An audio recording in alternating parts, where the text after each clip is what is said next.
But I have never seen Umesh before at 9 a.m. Okay, so he certainly has not lectured at 9 a.m. Okay, so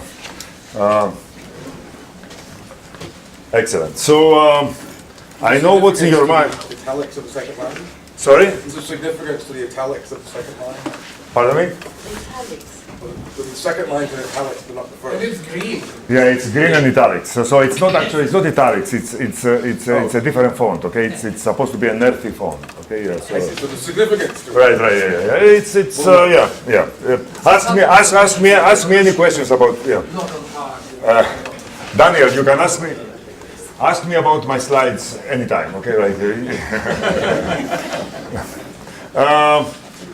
Okay, so I know what's in your mind. What is we know what's algorithms, what's complexity, and I'll tell you. I'll give you the world's shortest introduction. One slide, minute and a half. And of course, what is evolution? Even though evolution shouldn't have any question marks, because I believe Jacques Monod has said that among all scientific fields, evolution holds the record for the ratio between people who think they know something about and people who actually know something about. It's infinite.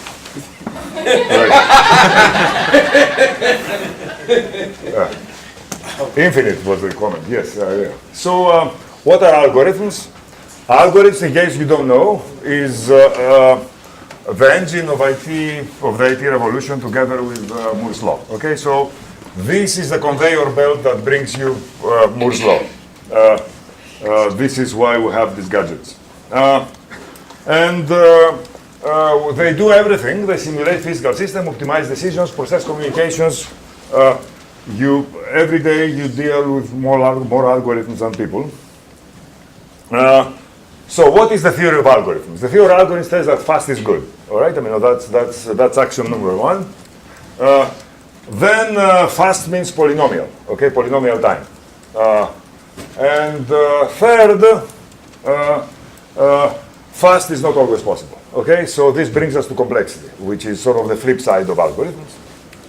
And complexity, that's the second to evolution in this scale that I mentioned before, right? So complexity means, for most of us, complexity sort of is synonymous to empty completeness. Indeed, empty completeness is sort of at the core of complexity. And what you know about empty completeness is terrible news, okay, for a problem, right? I mean, if a problem is incomplete, it's terrible, because it doesn't mean that solution will not be found. It really means that the solution will not be clean, and it will not work always, and it will not work exactly. Okay, so that it's a dirty problem, and you will not have a clean breakthrough like we have with some problems, right? With the problems in P.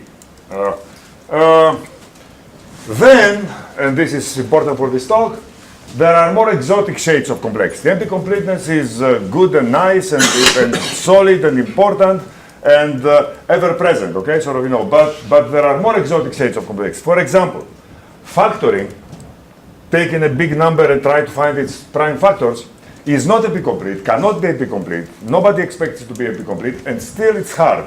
And I know that all of you believe it's hard, because all of you have used your credit card over the internet, okay? And anybody who uses their credit card over the internet believes that factoring is hard, right? I mean, and then there are some other exotic shades of complexity, which are sort of closer to the sciences. For example, fixed points is another shade of complexity. We don't expect fixed points to be complete, but they are hard to find. And they are full, this insight is full of applications to the social sciences. And very important for this talk, towards the end, is the class PLS. My friend Michalis Yanagakis and I defined it almost 40 years ago, I believe now. And it's about local optima. I know that many people in the audience consider getting stuck at local optima a sign of a bad day, okay? but the point is that for some of us, getting stuck to local optima is a good day, all right? I mean, because local optima are hard to find, okay? So, there are problems, many problems, for which you can't find out. It's the best algorithms we have for finding local optima are exponential, okay? And we have been trying very hard. So we believe that PLS is not P, okay? Like we believe that NP is not P, we also believe that PLS, finding local optima. There are hard problems with local optima. There are problems for which we cannot find local optima, all right? If you want one problem that we cannot find local optima, those of you who are interested in neuroscience, Hopfield, finding a local optimum, a stable state in a Hopfield neural net. Okay, that's PLS complete. Okay. So can you, since you mentioned factoring, say what is the scaling with n that's the best. So it's something like n being the number of bits, right? So it's 2 to some power of n. If you wish, to some power of n, some small power of n, smaller than 1. Okay, right, like cubic. Am I right? Or sorry, cube root. Give the n to 1/3.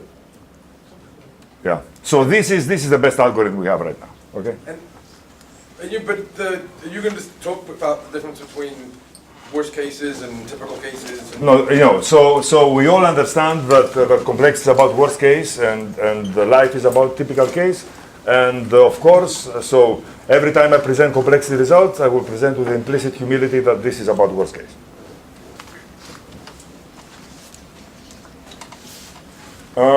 Okay, so this is about complexity. This is what I intend to say about complexity.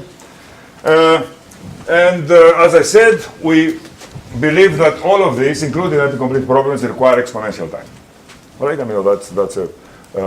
That's a conjecture. Good.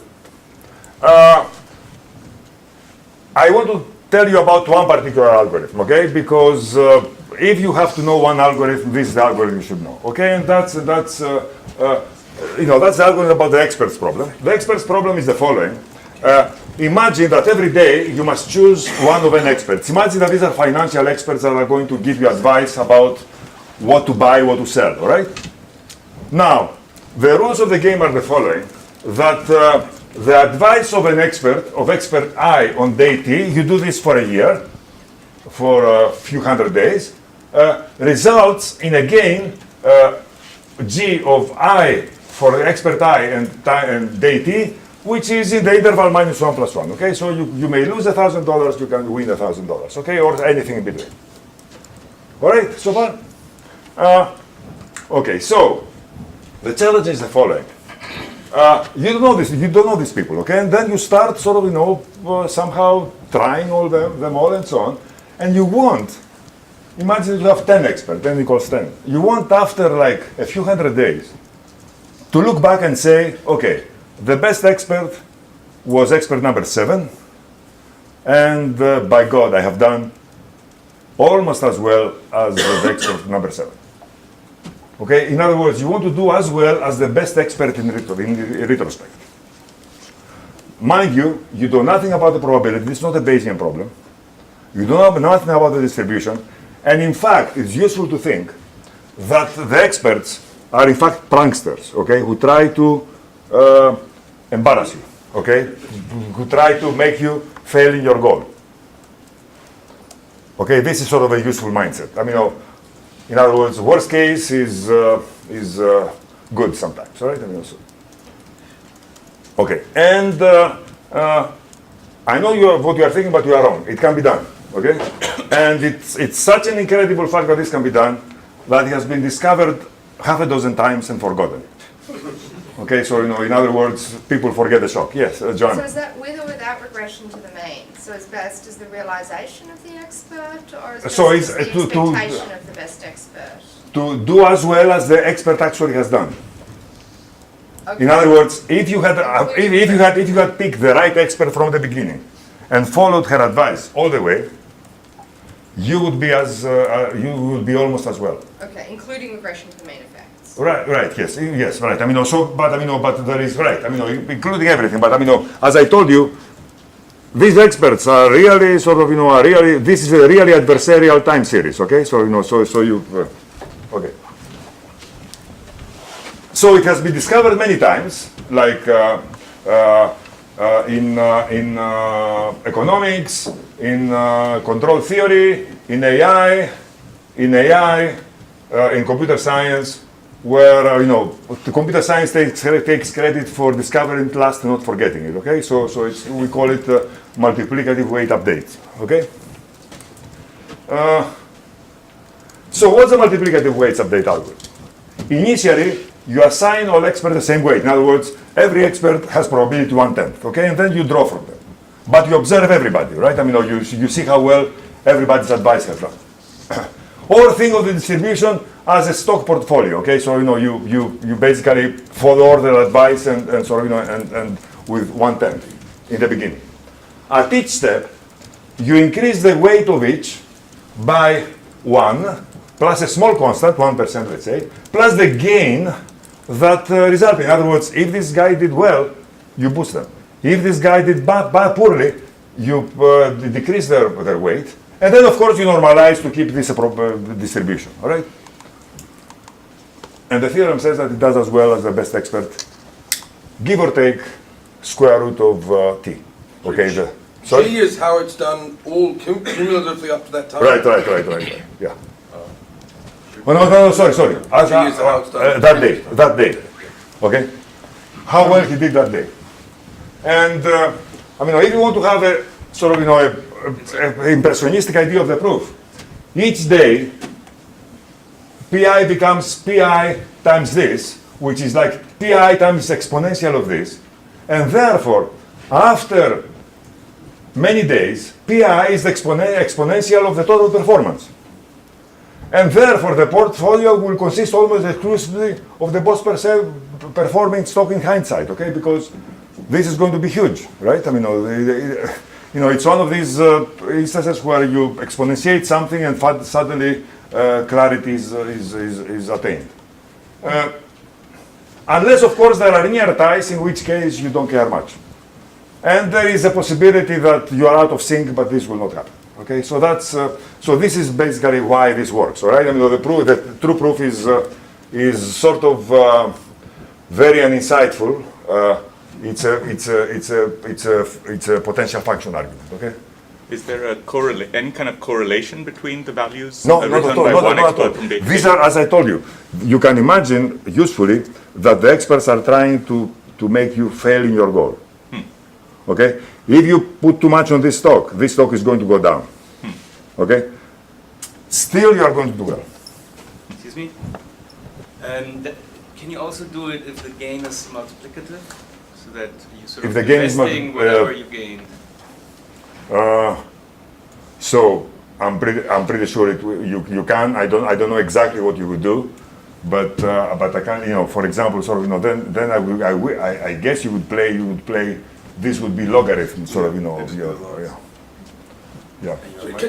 Can you explain what happens if each expert just completely flips a coin each day? Yeah. Okay. So then there's no information from one day to the next day. Right. Yes. Right. And then Then it's easy. Law of large number does it for you. So that's the easy case.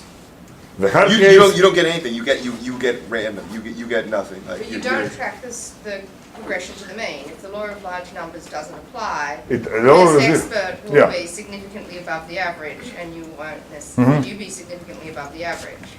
So Daniel, the case you mentioned is like the case that is sort of trivial. It's trivial because the average of log p goes to zero. Doesn't go Let's say right. So you certainly don't do as well as the best experts, but the experts do differently from each other only on a log, and they don't go linearly in log. Listen, I am delighted you are perplexed by this algorithm. You should be. We all are. I'm not perplexed by the statement of it because you didn't define it precisely. You're saying log p. No. What I didn't say log p. What I say it does almost as well as I've said as the best expert.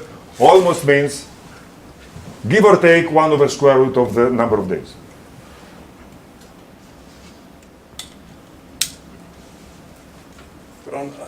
Whether it's on a log it's in a linear scale.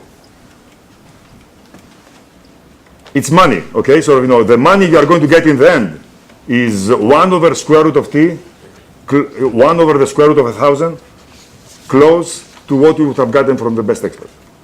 I think maybe the confusion is that when expert just flips a coin, your gain is only square root. Right, yes, exactly, So yes, yes. it's comparable Yeah. to the earth. Right, precisely. No, but the yeah. best expert could be doing more than that.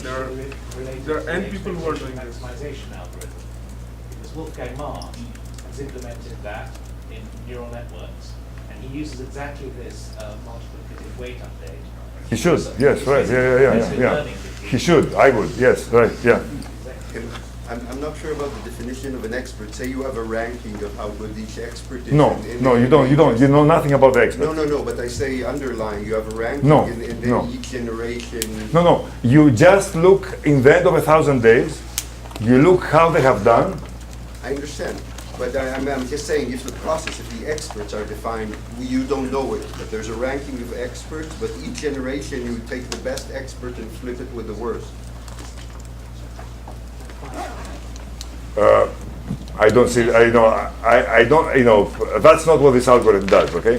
What this algorithm does, it patiently manipulates the weights, the probabilities of the experts, okay? So, and the end result is that the best expert is always almost certain.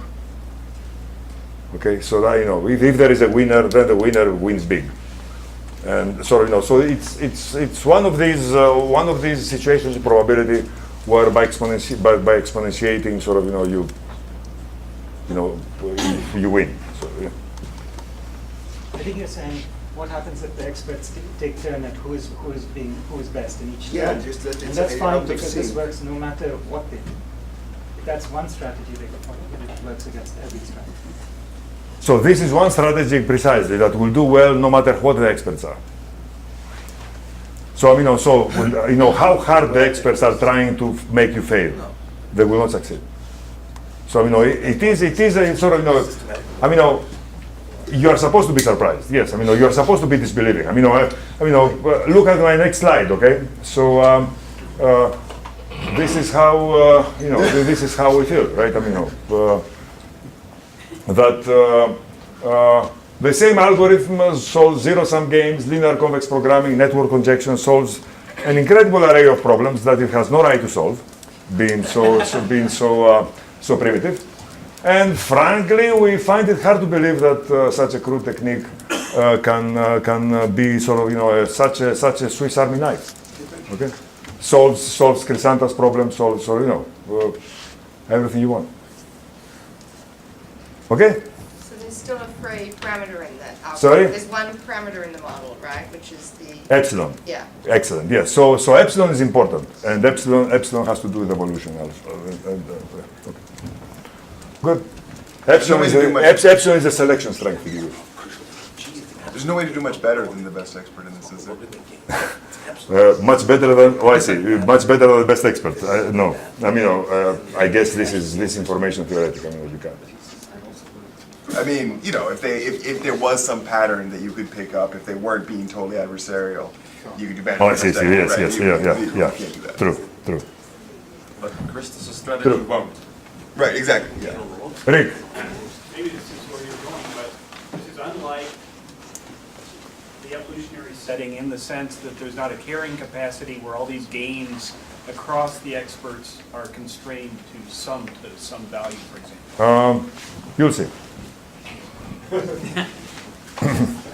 It's just competitive learning. Right. So I'm changing. So I'm going to another. Rick spoke last time. So I'm going to another place.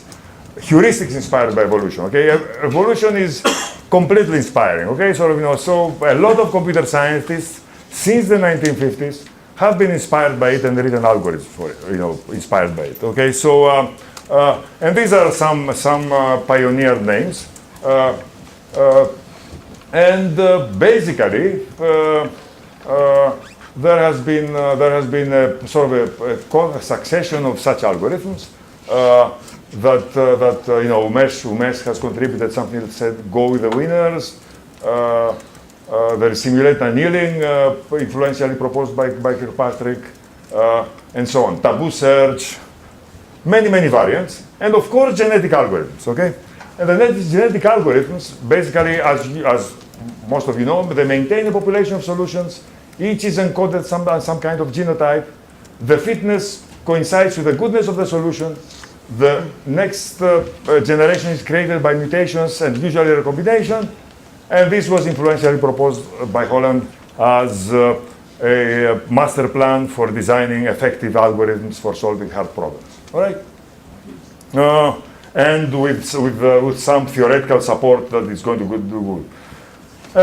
There is, in fact, much more. Evolutionary strategies, evolutionary programming, genetic programming, differential evolution, and not to mention many other sort of life-inspired, like the ever-present beehive algorithms and so on. Okay, and of course there is artificial life, sort of a very interesting thing going on that is sort of, in some sense, very, a genetic algorithm very close to the origin, okay, to the original inspiration. Okay, so rough classification, maybe I'm wrong, but all these evolutionary inspired algorithms I classify into asexual evolution and sexual evolution. Simulated annealing, that's sort of, the technical term for sexual evolution, is variants of local search. One solution or very few solutions are maintained. There is mutation but no recombination. Right? Whereas on this corner, there is genetic algorithms, population of solutions maintained, genetic encoding, new generation produced through mutation plus recombination, and this of course corresponds to sexual evolution. Which brings us to comparison, and now I'm going to make enemies. In genetic algorithms, the encoding is very hard to do correctly. So I have spoken about genetic algorithms to people, to practitioners, and invariably their eyes light up and they immediately think that they're going to go to their lab and in a week they have solved their problems. Okay, and they usually don't. Okay. One of the reasons is that it takes perhaps more talent to find the encoding than to solve the problem, right? Because the encoding is very hard to do right. It must reflect, as Lee has I've been making this argument for a long time, and then I read it in Lee Alterbrecht's work, must reflect latent modularity in the solution space. And to my accounting, and I know there are people with different opinions here, but let's not discuss this now. There are not many practical successes. No, okay. Here is my definition of practical success. It is a truly important practical problem for which dozens of approaches have tried seriously and by experts, and the genetic algorithm ended up on top. Okay. In contrast, simulated annealing, I know for a fact that people who are doing computer-aided design of chips consider it God's gift to computer-aided design. Okay, so that that the heuristics are often the best-known algorithms for certain applications. All right, so which of course brings us to evolution.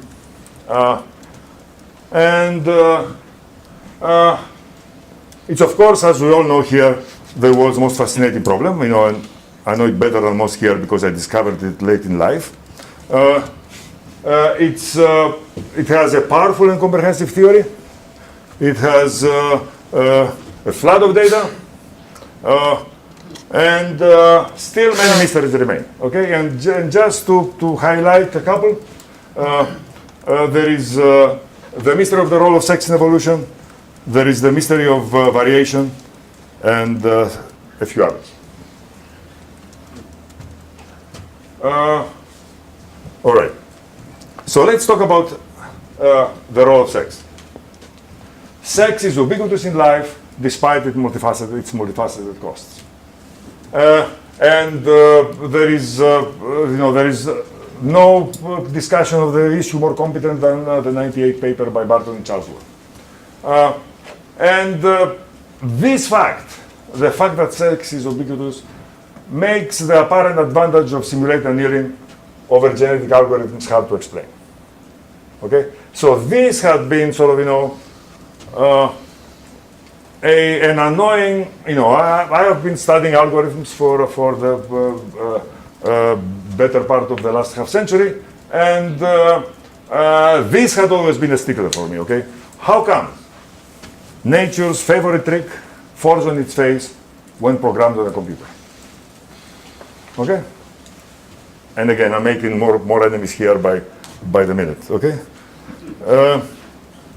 So here is a radical thought, okay? That was until I met Adi, and I believe during our first meeting we came up with a radical thought. Here is a radical thought.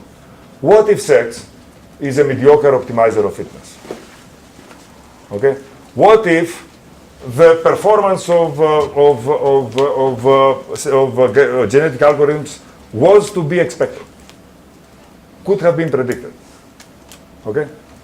And let me explain.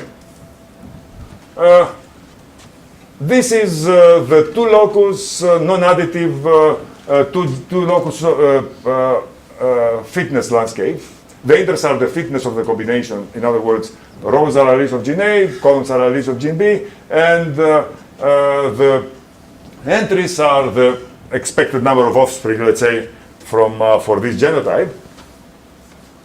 And it turns out, as everybody knows, that in asexual evolution, the biggest numbers will be selected, and in fact, even 7 will be wiped out, and 8 will be 8 clones will conquer the world. If you have all the genotypes there. Sorry? If you have all the genotypes, if you make them. Yes. I mean, if somehow you have these 12 clones, after a while you'll have. It's 20. 20. Sorry. Yes. Yeah. Yes. Good. But sex favors, in the transient, of course, but life is in the transient, alleles that perform well in many with many genetic partners. In other words, it's alleles that are mixable, if you wish. Okay. And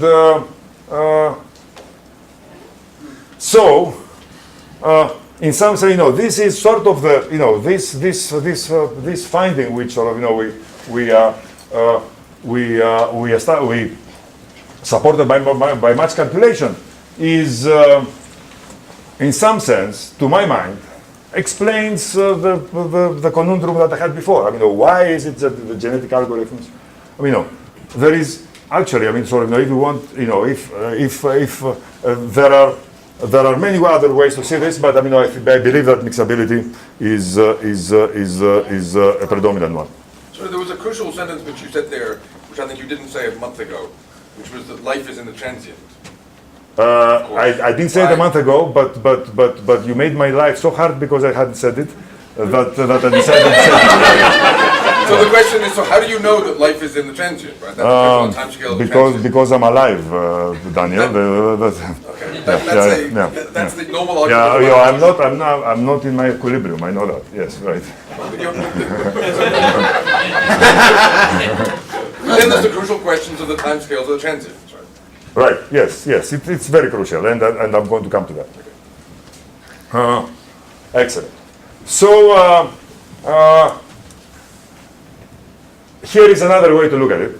Here is a sort of a peculiar genetic landscape, fitness landscape. You have valleys as everywhere, you have peaks as everywhere, and you have a topographical trait that is not unusual. You have a plateau, okay?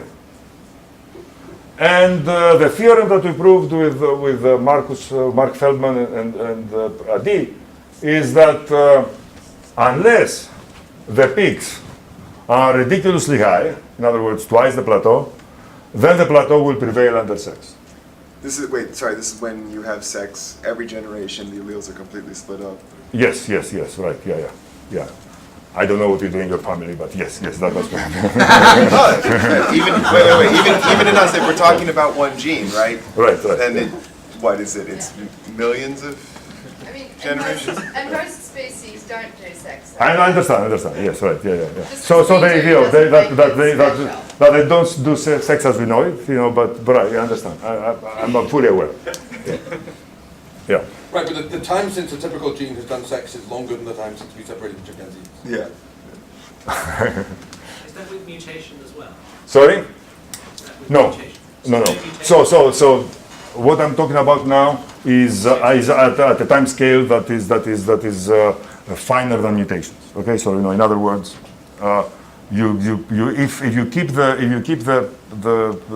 if this is the landscape, then this prediction is holds. This only applies to sex without mutation. It applies to sex between mutations. Yes. Between mutations. But they're on the same time scale. What is in the term? Recombination and mutation. Recombination, mutation, or this? What do you mean exactly? So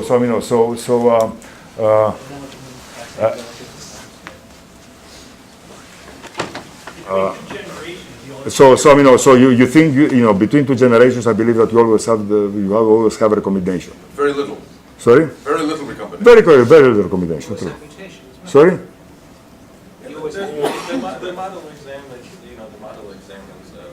recombination. You begin with a certain amount of variation and examine what happens. Yeah, that might not happen with mutations. You're just looking at two loci. Yes, true, yes. Probability of mutation is going to be very small. And finite population effects and many other things. Right. You're right. Okay. And I believe it's time for me to give the relay to Umesh. As you see, Umesh and I are like night and day.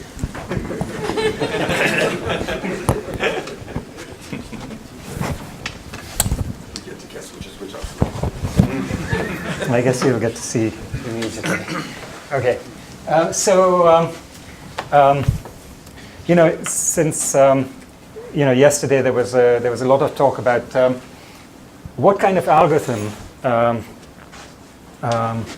evolution must be to create all the life as we see around us. How powerful must it be? And so, what I'll talk about is how powerful is Darwinian evolution as an algorithm? As expressed in the laws of population genetics. So we look at this in a very particular regime of weak selection. So in weak selection, if you look at the fitness of any genotype, so that fitness varies very little across genotypes. So we are going to look at this model where the fitness, which is the expected number of offspring, is, so we'll think of it as varying between 1 minus s and 1 plus s for some very small s. Okay, and the most important point is that the ratio of these weights is very small, is very close to 1. Okay, so for the purpose of this discussion, I'm going to assume that we are looking at an organism with just 2 genes, but everything will apply to multiple genes. Okay, so this might be our fitness landscape. So that's what it looks like. And now in this regime with some, so for the purpose of this talk, I'll also assume that there's no linkage, meaning genes are independent, they're not sitting on the same chromosome. But there's this very nice result saying that if you think of Pij as the frequency of the genotype Ij, then under weak selection, Pij is going to be a product distribution, or very nearly a product distribution. Meaning, so Pij is the frequency with which you see a genotype where the first gene has allele I and the second gene has allele J. that's going to be proportional. That's going to be almost the product of xi times xj, where xi is the marginal distribution for allele I, and yj is the marginal distribution of allele j. What happened to there's no population size? So this is after this is after about log 1 over s generations. Infinite population. Infinite population. Yes. Right, because you could also get it. You could also get deviations from that rising stochastically in a finite population.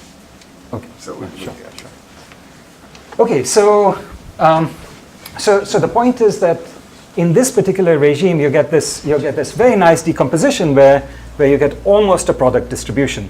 And in fact, what this actually says is that in fact you could think of evolution as staying very close to what's called this right manifold, where you're exactly product distributions. So now let's think of what this is actually telling us. Let's just interpret this, right? So you could think of you could think of what's really important here is the genetic soup at each distribution, right? That's what we care about, and the fitness of the soup. So the soup is the distribution over the probability distribution over genes, which, as we said, is a product distribution. So you really think of it as the distribution of the alleles for each gene or each locus, and then the distribution over genotypes is just a product distribution. So if you were to say what's the fitness at this generation, it's really determined by picking for each locus an allele according to the current distribution independently, and then putting together a random genotype of this kind and saying, what's the fitness of that one? And so in this sense, in this particular regime, saying that what's evolution doing? Well, how well is it doing? Well, the answer is you look at this expected value for each generation and say, how much did it improve over the generations? That's yeah. Why shouldn't it be the product of these distributions? Why or the probabilities? Because you pick randomly. Why shouldn't it? I mean, you pick. Why shouldn't it be? Well, because there is something called equilibrium, disequilibrium. Didn't you assume there is no? Yeah. Precisely. Yeah. So I'm saying in this particular regime, that's what it looks like. You just pick randomly from. That's what he said. No. So you might pick randomly, but then also fitness doesn't have to be a product it doesn't. The function doesn't have to be a product function. So even if you're picking according to a product distribution, it could be that that 1, 1 is highly favored and 0, 1, 1, 0 and 0, 0 are not favored. And then even though you pick from a product distribution, you may end up in a non-product distribution. And so as long as you have weak selection, you'll stay very close to this product distribution, even though selection might lead you astray. Right? That's Nagilaki's theorem. Okay. So now we can turn this around and look at it from a different viewpoint as a game. So what we can say is that under evolution, under weak selection, evolution is a game where a game is being played by the loci or the genes, right? Each gene is trying to maximize fitness. So what's it allowed to do? It's allowed to pick a distribution on alleles in each generation. And then all the genes are in this together, right? So their common utility function is the organism's fitness. And so in this sense, they are not competing against each other. They are trying to coordinate with each other. So it's a coordination game.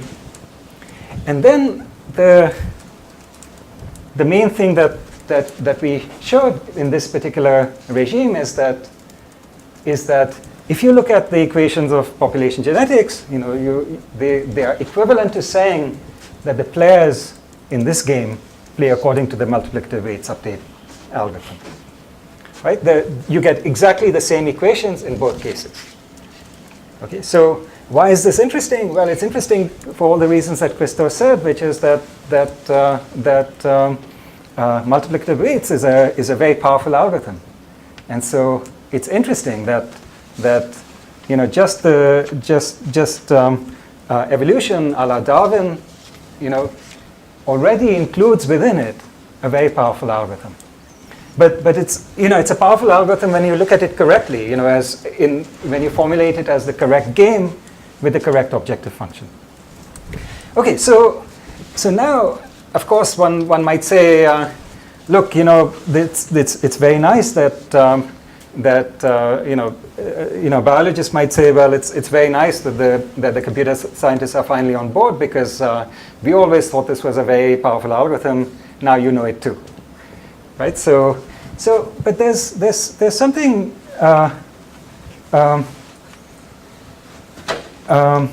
Sorry.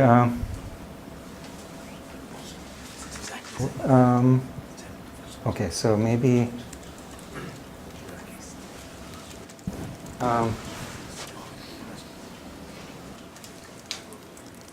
Okay, sorry. So let me just spell out more precisely what the algorithm is from the point of view of multiplicative updates. So what's happening here is that each locus picks its distribution on alleles for generation t+1 based on their fitness when paired with the distribution on alleles on other loci in generation t. Right? That's what the multiplicative updates game would do. Right? It would each locus would look around at all the other loci and sort of say, look, I can see how everybody else played so far, and I want to update my distribution accordingly. Right? Okay, so now we can look at a different way of looking at this game in terms of what's called regularization. This is how learning theorists look at things. I'm just wondering how what was just presented can be mapped back onto what Christos presented. It's the same algorithm. Right, but what are the experts in this case? The alleles. The alleles, but each locus has... The experts are the alleles of the other locus. Or you wish, the combination of alleles of the other loci. It seems to me, there's exactly the same problem here as before, right? It's that generically, unless you're in very special cases, most of the allele frequencies are going exponentially to 0. Okay, and there's one allele at each site which is taking over, and so then it's very easy to follow that. We'll talk about that. Okay. It's done. Yeah. Yes. Okay. So you restricted the success or the product of these frequencies to the small differences, correct? Yes. That's what it's in weak selection. Exactly. Suppose you didn't have... Yeah, so let's get to, for now I'll talk about this, and then this is the discussion. Yes? Okay.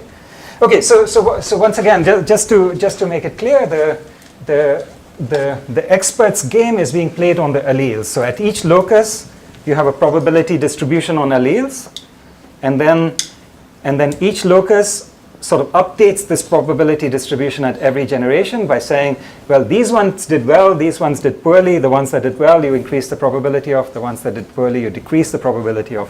And that's what, so what the theorem is saying is that this is how you can see the equations of population genetics. In effect, that's what they're doing, right? That's another way of viewing what's going on. Now, there's a different view of multiplicative weights from the point of view of learning theory, which is in terms of regularization, which is basically this, which is what everybody knows of. When you have a bunch of data and you want to explain it, you don't really have your hypothesis go through all the data. You actually fit a nice, simple hypothesis, which sort of is consistent with the data, without explaining any one of the points exactly. And so this is actually what, there's a different description of multiplicative weights, which talks about, think about multiplicative weights as solving a learning problem. What is it actually doing? So imagine that each locus can base its distribution in the generation t+1 based on all past generations. So this is now completely unrealistic. It's looking at what happened in all past generations, and it's saying, how would I best react to this? Okay? And the answer is, the way you would react is by saying, let me pick that distribution that maximizes the cumulative fitness against all past distributions, meaning take all the past distribution on at all other loci, right? And you draw from that soup, the cumulative soup, right? And you take you take the allele at your location to maximize the fitness, the expected fitness of the genome. Okay, so that's one thing you could do, but now obviously that corresponds to fitting your hypothesis through all the points. That's a bad idea, right? What you want to do is you want to regularize and smooth out your hypothesis so that it's not nearly so particular. And one way to do it is look at the entropy of the allele distribution. So if you are trying to maximize the entropy of the allele distribution, the way you would do that is just have a uniform distribution of all alleles. But that's also a bad idea. So what you want is a trade-off between the two. Right? You want to maximize some convex combination of the cumulative distribution and the entropy. And it turns out that this new description is exactly equivalent to the old description of multiplicative weights. Okay, this is something that was done by Manfred in the 90s, and then more recently it's been greatly generalized by Orecchia and Mahoney. Okay, so now let's see what we can learn from all this. So here are a few points. So the first is that if you look at the equations of population genetics, they are intimately tied to diversity because you have this equivalent description in this regime of weak selection, where you can say that what each loci is trying to do is maximize some linear combination of fitness and diversity, entropy. Okay, so that says that there might be hints of, there might be insights from this viewpoint into this question that Christos mentioned, which was the role of sex in, because if you look at this viewpoint, this completely assumes that this is, we were assuming sexual recombination right from the get-go, right? Because inherent in this viewpoint that all we get to look at each step is the genetic soup, which is a product distribution, right? So we are already thinking that sex sort of dissociates different genes, and that's already been taken into account. The second thing it does is it provides some ideas about how this theory of mixability of Adi and Christos might come about through the equations of genetics, because what it's saying is, actually your optimum strategy might be to look at this combination of fitness and entropy. Okay, the third point it provides is something quite interesting, which is, usually one thinks of diversity as playing a role in dealing with uncertainty. The reason you want diversity is because the environment might change.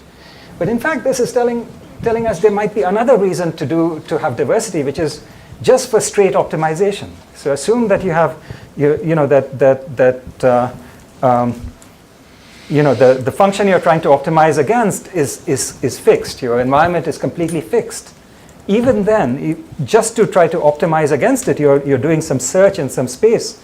And what you don't want to do is overfit as you're going along. And so diversity is important there. The next point is, what's the influence of past generations on this generation? So this optimization version of multiplicative weights tells you that, in fact, what you can think of each locus as doing as playing against a uniform distribution over all past generations, which means that all past generations are equally important in determining, in determining the current strategy. That might be a bit counterintuitive, But the way to think about it is that your generations might be converging. And so you have many more samples which are close to the current generation. Okay, so the final point is that weak selection and multiplicative weights are both product distributions. And so, you know, what this does bring up is this question, well, what, you know, if we want to generalize this beyond weak selection, where we are no longer in a product distribution, then we'd also have to, if we want to understand evolution in that regime, then presumably we have to generalize multiplicative weights in some non-product form. And so that would be actually an interesting direction to look at. If we knew, you know, what's a more precise direction in which to generalize weak selection. Okay, so I'll hand over back to Night.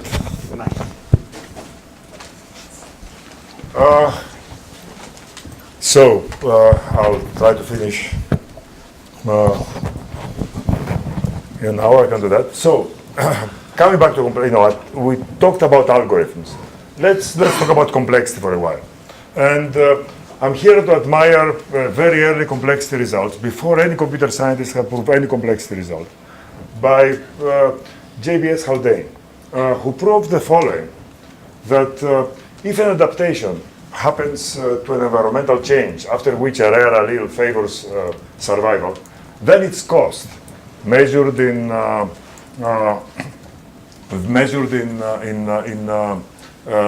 deaths of these hapless organisms, sort of, you know, under the weight of this, under the advance of this adaptation, and in units of population, is roughly the logarithm of the initial probability of this rare allele divided by its degree of dominance.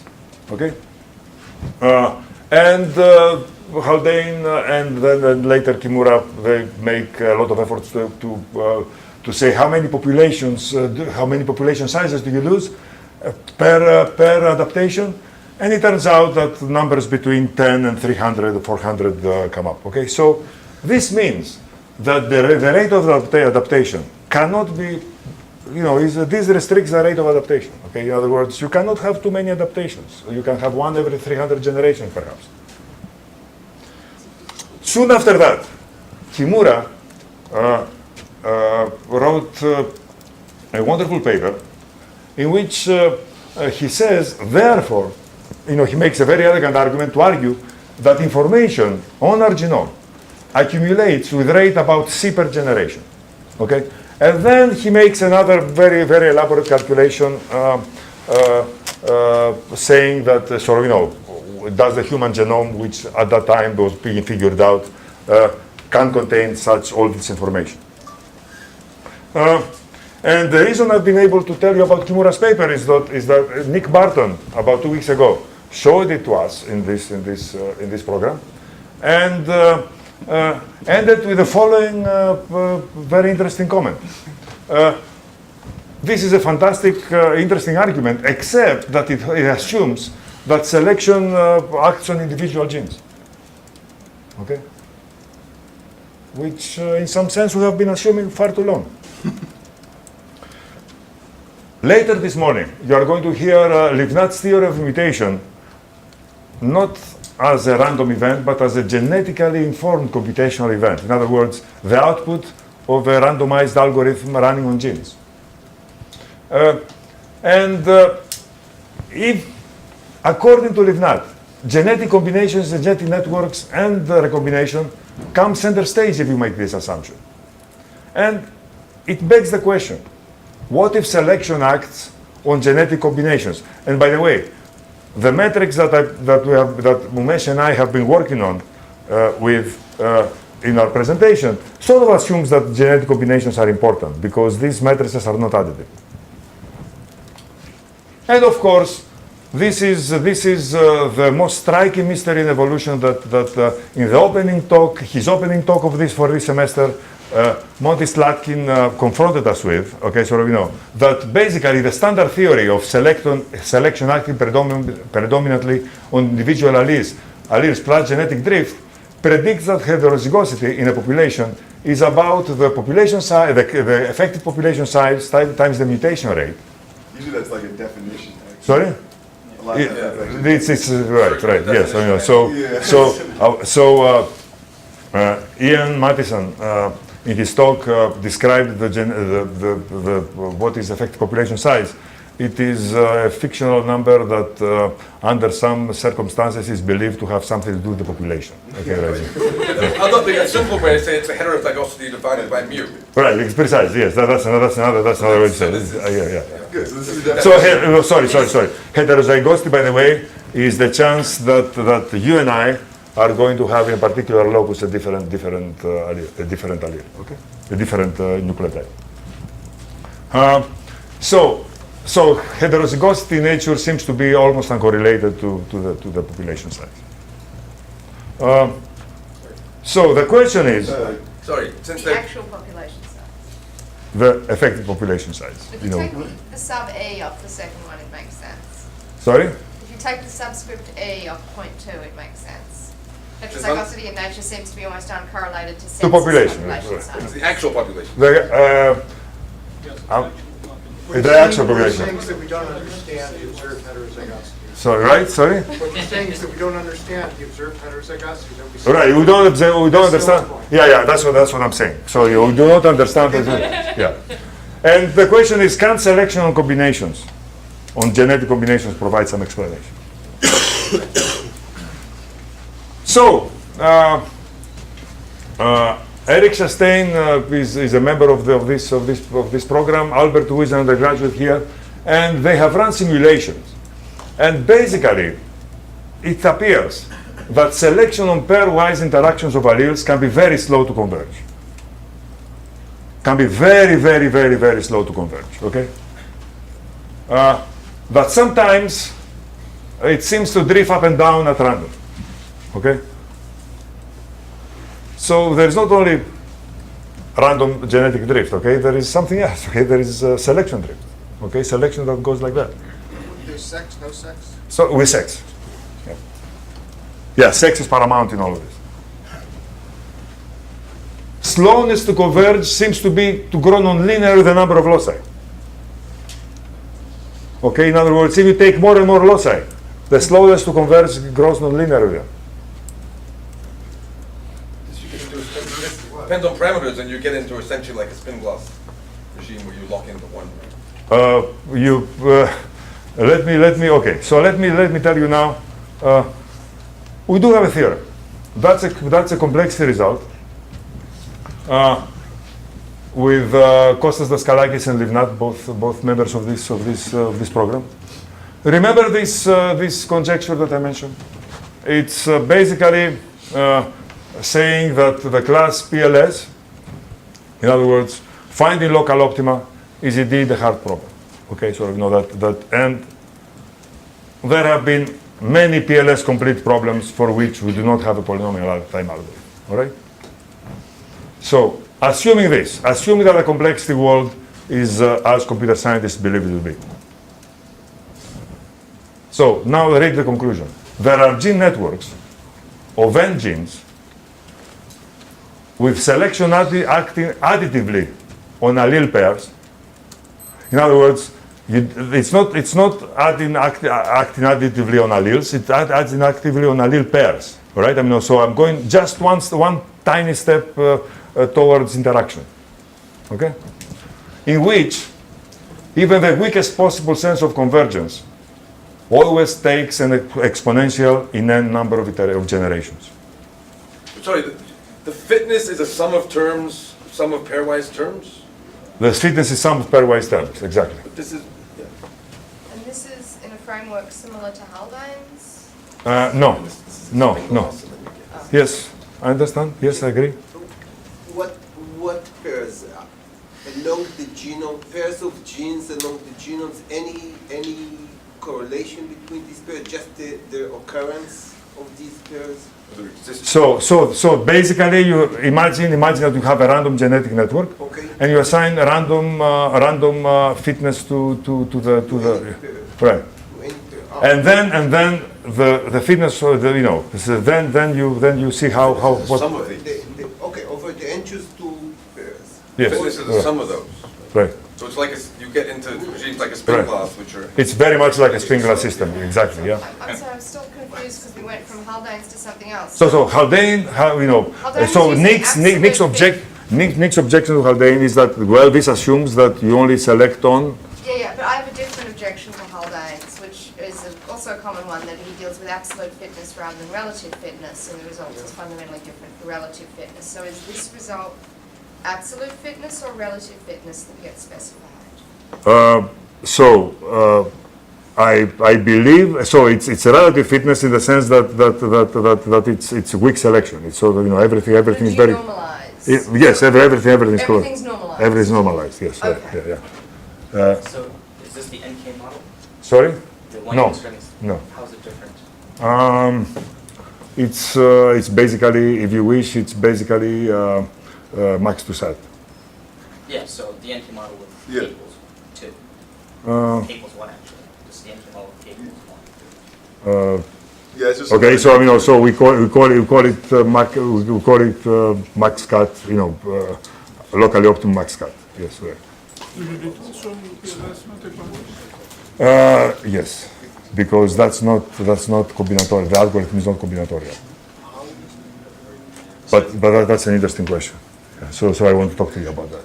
Yeah. And by convergence, do you mean fixation in any steady state or the global steady state? Fixation of any state state. Any state state. Any local state state, yes. So, and when I say fixation, I mean even getting to the right orphan will take exponential time.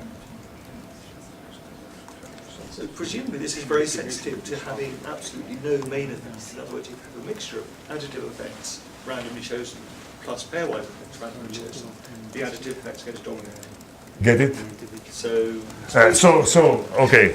So this is, if the additive effects, there's certainly a regime where the additive effects are typically Dominate, smaller than the yes, pairwise right. effects. So you've got to make, exactly, there's got to be a very strong constraint, meaning the additive effects are sufficiently small that the pairwise effects should Right, right. So yes, I mean, so we have done experiments where there is additive effects plus random effects, and again you see a slowdown. So you know, at any given time.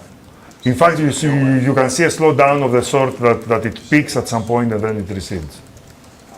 Is this for infinite populations? That's always a bit for infinite population. Yeah. And infinite needs to be also exponentially large. I mean, that's what I mean by Yeah, infinite, right? infinite means more than exponentially large. Yes, Yeah. right, yeah. Okay, so 5 minutes late, fascinating field, deep mysteries.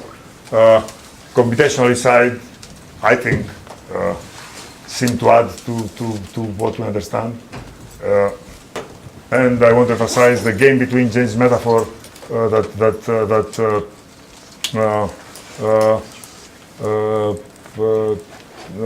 Umesh talked about, and also that selection of pairwise interaction seems to be slow, drifting, and even computationally interactive.